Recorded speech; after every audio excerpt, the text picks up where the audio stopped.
And good morning mga lods. Ayan, nandito na naman tayo ngayon. Itong video na to, karugtong to.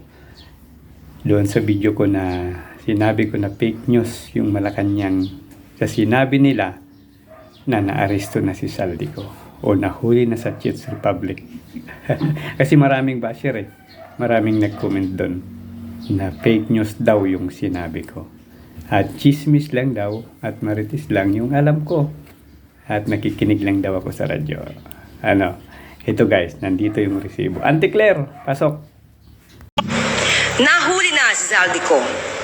Ayon sa Pangulo, kasalukuyang nasa kustodiya na ng otoridad sa Czech Republic ang puganting si Zaldico. Oh, ayan, nandyan yung resibo, di ba?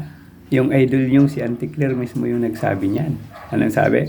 Sabi mismo ng kanyang amo. Di ba? Yung amo niya mismo yung nagsabi. At kayo naman ng mga oto-oto na umaasa sa chismis ni Auntie Claire, naniwala. O, diba? Ayan. Sila mismo yung nagsabi. Ito, panoorin nyo yung balita na to. Na sa Czech Republic ang mga kinatawan ng DOJ para sa proseso ng pagpapauwi kay Zaldico. Nilinaw ng DOJ na hindi naaresto ang dating kongresista. Nasa frontline ng balitang yan, si Camille Samonte. Sa pamamagitan ng Facebook post, inanunsyo ni Pangulong Bongbong Marcos noong April 16 na nahuli na ang puganting si Zaldico. Nakadetain raw ito sa Prague matapos tumawid sa Czech Republic nang walang mga dokumento. Nasa kustodiya na raw ng Czech authorities si Ko. Naglabas din ng news article ang Presidential Communications Office kung saan ginamit ang salitang arrested sa nangyari kay Ko. Pero paglilinaw ngayon ng Department of Justice, hindi akmang sabihin na arestado si Ko. Nahuli si Ko dahil sa immigration violations. Pero hindi ito pag-aresto dahil walang warrant of arrest ang Czech authorities laban sa dating kongresista. Naharang lang daw si Ko dahil sa kakulangan ng travel documents, nananatili sa jurisdiction ng Czech authorities si Ko. Sa madaling sabi, ang nangyari raw kay Ko ay katulad ng sitwasyon sa airport na hindi pinayagang bumiyahe ng immigration.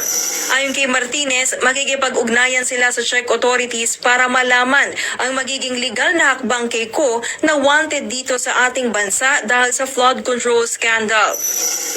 Ngayon, sino yung fake news sa atin? Diba? Yung idol nyo, si Auntie Claire. Yung chismosa sa Malacanang. Diba?